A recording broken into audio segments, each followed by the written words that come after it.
Twitter Files Brasil, os arquivos do Twitter sobre o Brasil, que dizem respeito às eleições brasileiras de 2022. Então, para quem não acompanhou esse caso, que estourou na internet, na Rede X, né, o antigo Twitter, ontem à tarde, e surpreendentemente, coincidentemente ou não, provocou uma instabilidade geral nas outras redes sociais, WhatsApp, Facebook, Instagram, tudo fora do ar, bem no momento em que os Twitter Files começavam a rodar, tudo muito estranho, né? Mas, enfim, ontem à tarde caiu essa bomba sobre a internet brasileira, sobre o noticiário brasileiro, e como a gente sabe, né, que a imprensa pichuleco, a imprensa que vive de verbas governamentais, não vai dar o destaque merecido, a gente precisa aqui enfatizar em todos os nossos comentários, em todos os nossos jornais, na Rádio Ouro Verde, Gazeta do Povo, Revista Oeste, nas poucas mídias de comunicação, nos poucos veículos de comunicação que ainda buscam a verdade. E o que esses arquivos estão mostrando? Uma série de e-mails do antigo diretor do Twitter Brasil, que foram revelados agora pela nova turma que administra o Twitter, né, desde que Elon Musk assumiu, comprou, né, a empresa e assumiu a administração da empresa, uma série de e-mails do antigo diretor que revelam a pressão que ele sofria e que a empresa sofria aqui no Brasil do ministro Alexandre de Moraes. É nominado. Alexandre de Moraes está obrigando o Twitter, sem que haja um processo, sem o devido processo legal, né, a perseguir, ele fala lá em outras palavras, mas é a perseguir apoiadores do presidente Bolsonaro. Isso às vésperas da eleição de 2022, começou um ano antes, mais ou menos. O que ele determinava? Que alguns perfis fossem banidos, outros fossem, caíssem no famoso shadow ban, né? Fossem colocados de escanteio, que os seguidores não pudessem mais ter acesso àquelas contas, ao que aquelas pessoas diziam na internet. Eles não poderiam ser vistos, eles não poderiam ser ouvidos, eles não poderiam mais divulgar suas ideias. É censura, não tem outro nome. E ali também havia determinações para que determinadas hashtags fossem seguidas.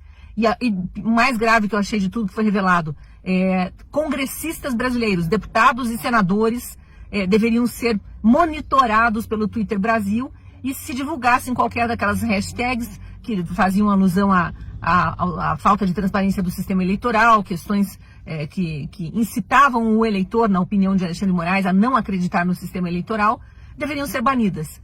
A questão agora é o que vai acontecer com essa denúncia. Será que vai ser mais uma que vai para baixo do tapete? Que a gente sabe que o governo Lula não tem interesse nenhum em investigar. Quando eu falo governo Lula, é todo o sistema. Rodrigo Pacheco, Arthur Lira, quer dizer, os comandos ali do Legislativo, no Judiciário muito menos, que Alexandre de Moraes domina os 11 do STF, é uma coisa impressionante. E no Executivo a gente sabe, né, que o projeto que está em vigor é um projeto de perseguição e vingança, nada mais do que isso.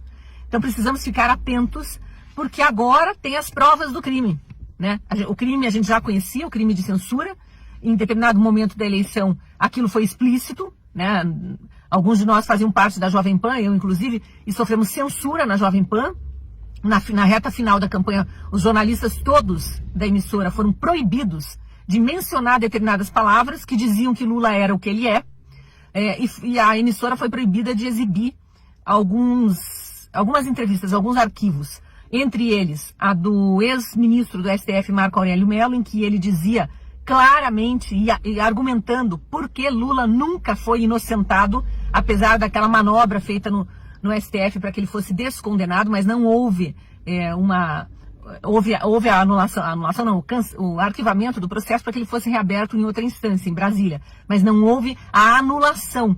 E aí depois, posteriormente, com aquele blá blá blá de que o juiz Sérgio Moro era um juiz parcial por causa de provas hackeadas que não são provas, né? Conversas hackeadas nunca periciadas daqueles hackers de Araraquara, no esquemão da Vaza Jato do Intercept, enfim, tudo aquilo que a gente acompanhou, o juiz foi considerado parcial, mas isso não quer dizer que Lula foi inocentado. E a Jovem Pan foi proibida de exibir essa entrevista com o ex-ministro em que ele afirmava que ele nunca foi inocentado.